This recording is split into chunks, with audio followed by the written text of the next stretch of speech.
Hello YouTube modelers, welcome back to my channel. I'd like to thank all my subscribers and viewers. So this is what happens when you run out of flat white primer and you have to use flat gray instead. So it comes out looking like the 1970s Mopar green or lime green, but that's not the color I was going for.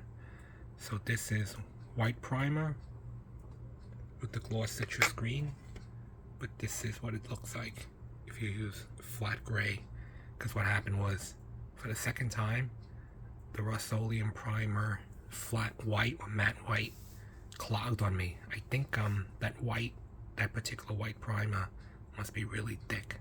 So if you guys are interested in 70s era Mopar lime green, it's a combination of gray and this citrus. So you know what this means. Back to the stripper. Alright everyone, so I'm embarrassed and ashamed to admit that I actually had to strip this car body 3 times.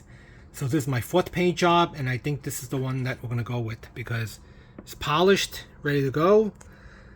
I did the Molotow chrome, and pretty interesting enough, I guess this paint is very watery that it beaded away from the crack, the panel lines. So because of that, I actually accented the panel line, which is something I usually don't do, because usually I just use a dark primer and then you can see the shadow from the door. But since I use white primer and the paint didn't sit in the crevice, I actually had to do some panel line with some flat black paint thinned out with paint thinner or mineral spirits.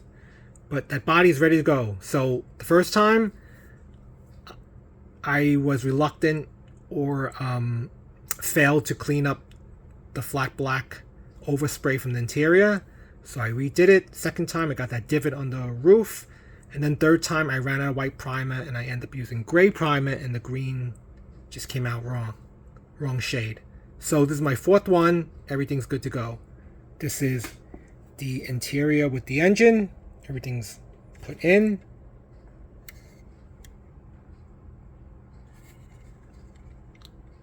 Bottom. These are still the parts that will be put in once I mate the body to the chassis and interior. It's like air conditioning hoses, more hoses, chrome bumpers, front shocks, battery, mirrors, firewall, hood.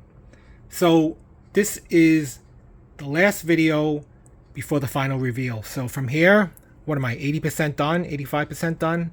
Still have to put the clear glass or the clear plastic, the decals, and then the final touches, the final touch-ups I have to do.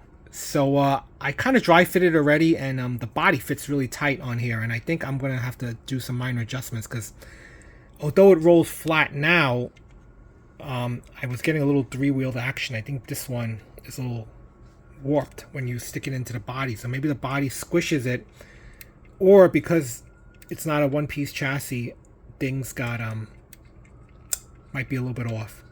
But anyway,